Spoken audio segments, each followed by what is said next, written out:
भारत माता की। ये झुंझुनू है जहां की देशभक्तों को पूरा हिंदुस्तान जानता है और आज पूरा देश राजस्थान के झुंझुनू से जुड़ा हुआ है। तो एक बार ऐसी जय की गुंजार हो कि पूरा हिंदुस्तान जान ले कि आज झुंझुनू में फसल बीमा योजना का ये कार्यक्रम हो रहा है। बोलिए भारत माता की। झुंझुनू और आसपास की जनता की, सभा में आई बहनों भाइयों की और मेरे भांजे और भांजियों की। अब तो मामा झुंझुनू का भी हूं। मंच पर विराजमान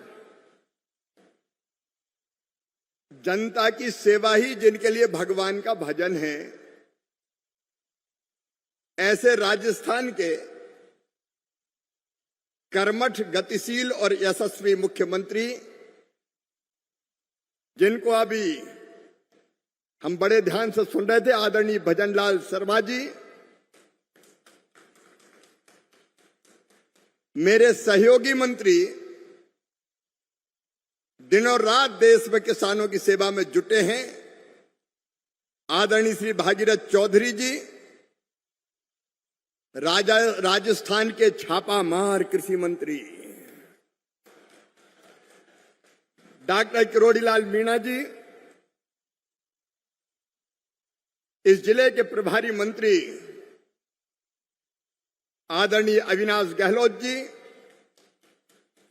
हमारे वरिष्ठ नेता पूर्व मंत्री राजस्थान सरकार आदरणीय राजेंद्र राठौड़ जी, किसान आयोग के अध्यक्ष सीआर चौधरी जी,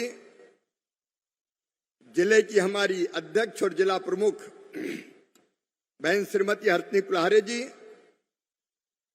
झुंझुनू के विधायक, रिकॉर्ड बन गया भाई, पहले तो कभी जीते नहीं थे यहां, इस बार 45,000। आदरणीय राजेंद्र सिंह जी, नवलगढ़ के हमारे विधायक भाई विक्रम सिंह जाखल जी, खेतड़ी के हमारे विधायक आदरणीय धर्मपाल सिंह जी, धौन के हमारे विधायक गोवर्धन शर्मा जी, खंडेला के आदरणीय विधायक श्री सुभाष मिल जी, चुरू के हमारे आदरणीय विधायक हरलाल सहारण जी, कृषि सचिव देवेश चतुर्वेदी जी, राजन विशाल जी, सुहास महारिया जी मेरे साथ सांसद रहे हैं, प्रेम सिंह जी, सुमेधानंद जी, संतोष जी, नरेंद्र जी, मंच पर विराजमान सभी आदरणीय वरिष्ठ नेता, साथी, पदाधिकारीगण, यहाँ बहनों, भाइयों, बेटे बेटियों, आप सबको दोनों हाथ जोड़ के प्रणाम करता हूं, आप सबको नमस्कार करता हूं। राम राम सा। ये अद्भुत धरती है, झुंझुनू की इस पवित्र धरा को प्रणाम। इस माटी से तिलक करो, ये धरती है बलिदान की, ये वीरों की भूमि, ये सूरों की भूमि, ये बलिदानियों की भूमि है। और आज भी देश की सीमाओं की सुरक्षा करते हुए भारत माता के एकता और अखंडता की रक्षा करते हुए हमारे सैकड़ों जवानों ने बलिदान दिया है।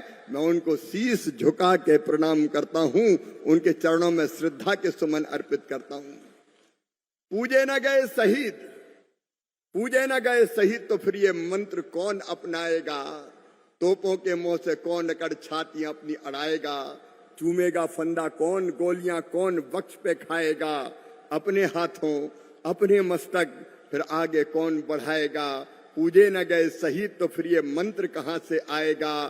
धरती को मां कहकर माटी माथे से कौन लगाएगा? इसलिए सभी बलिदानियों को बारंबार प्रणाम।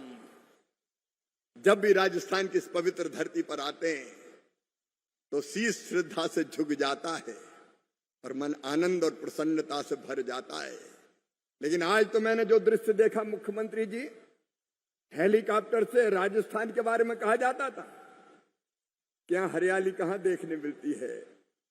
यहां तो ज्यादातर रेगिस्तान के दर्शन होते हैं, लेकिन आज मैंने देखा हरियाली जैसे हिलोर ले रही हो चारों तरफ। बरसात भी अच्छी हो रही है, कृषि मंत्री जी बता रहे थे। बरसात अच्छी हो क्यों ना, अरे जब धर्मात्मा राज करते हैं तो परमात्मा भी प्रसन्न होता है। और आपने आज इस पवित्र धरती पर पगड़ी पहनाकर हमारा सम्मान किया है। मैं केवल एक बात का खंडन करना चाहता हूं, मैं मुख्य अतिथि नहीं हूं, मैं मेहमान कैसे हो सकता हूं।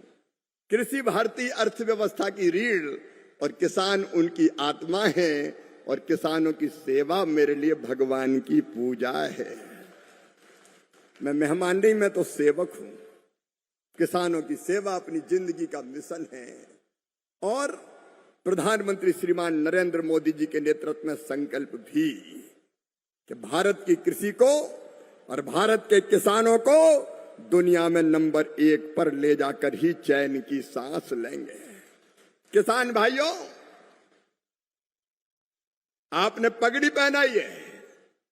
मैं कृषि और ग्रामीण विकास मंत्री के रूप में आपका सेवक आपको वचन देता है, इस पगड़ी का मान, किसानों का सम्मान और झुंझुनू की शान कभी जाने नहीं देंगे, कभी जाने नहीं देंगे। अब प्रधानमंत्री नरेंद्र मोदी जी के नेतृत्व में एक अद्भुत भारत का निर्माण हो रहा है।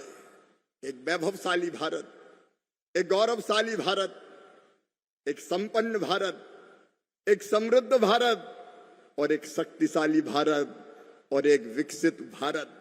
अभी मुख्यमंत्री जी कह रहे थे, ये प्रधानमंत्री है नरेंद्र मोदी जी, राजस्थान में पानी ही पानी आने वाला है। एक तरफ यमुना जी का पानी, दूसरी तरफ चंबल का पानी, और सुनो राजस्थान वालों, अब सिंधु का पानी भी राजस्थान की धरा पर आने वाला है। कांग्रेस ने देश के साथ कैसी बेईमानी की थी। पंडित जवाहरलाल नेहरू ने बेईमानी की, कांग्रेस ने बेईमानी की। राजस्थान वालों और देशवासियों, हमारी सिंधु, हमारी झेलम, हमारी चुनाव, इसका 80% पानी पाकिस्तान को दे दिया। हमारा पानी पाकिस्तान जाएगा और राजस्थान में सूखा रहेगा। प्रधानमंत्री नरेंद्र मोदी जी ने कह दिया, पानी और खून एक साथ बह नहीं सकते। वो सिंधु समझौता रद्द कर दिया। पानी भी दिया नेहरू जी ने और पैसे भी दिए।